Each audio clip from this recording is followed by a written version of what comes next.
Hello friends, welcome back to my channel. இன்னைக்கு நம்ம சேனல்ல பீனட் பன்னீர் மசாலா செய்ய போறோம். அதுக்கு தேவையான ingredientsலாம் பாத்துக்கோங்க. ஹோல் கரம் மசாலா எடுத்துக்கோங்க.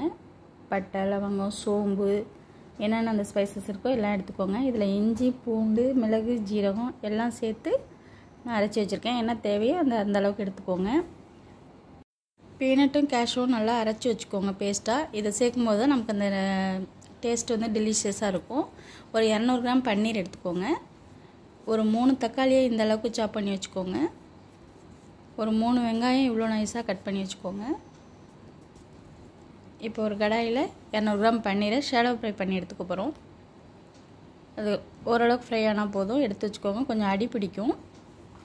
அதிலே ஹோல் கரம் மசாலா ஆட் பண்ணிட்டு அது பொரிஞ்சதுக்கு அப்புறம் கருவேப்பிலை போட்டுக்கோங்க. வெங்காயத்தை நல்லா கோல்டன் பிரவுன் வர வரைக்கும் நல்லா வதக்கிக்கோங்க. இது எந்த அளவுக்கு கோல்டன் ஃப்ரை ஆகுதோ அந்த அளவுக்கு நல்லா இருக்கும். இப்போ இதல இஞ்சி பூண்டு பேஸ்ட் சேர்த்துக்கோங்க. இதையும் அந்த ரா ஸ்மெல் போற வரைக்கும் வதக்கிக்கோங்க. பின்னாடியே தக்காளியும் சேர்த்துக்கோங்க. இது ரெண்டும் நல்லா வதங்கணும்.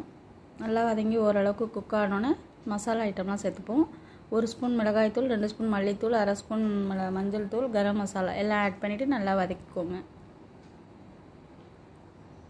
தேவையான அளவுக்கு லைட்டா தண்ணி விட்டு அது கொதிக்க விடுங்க. எந்த அளவுக்கு கிரேவி இருக்கு பாருங்க. இந்த அளவுக்கு திக்கா இருக்கணும்.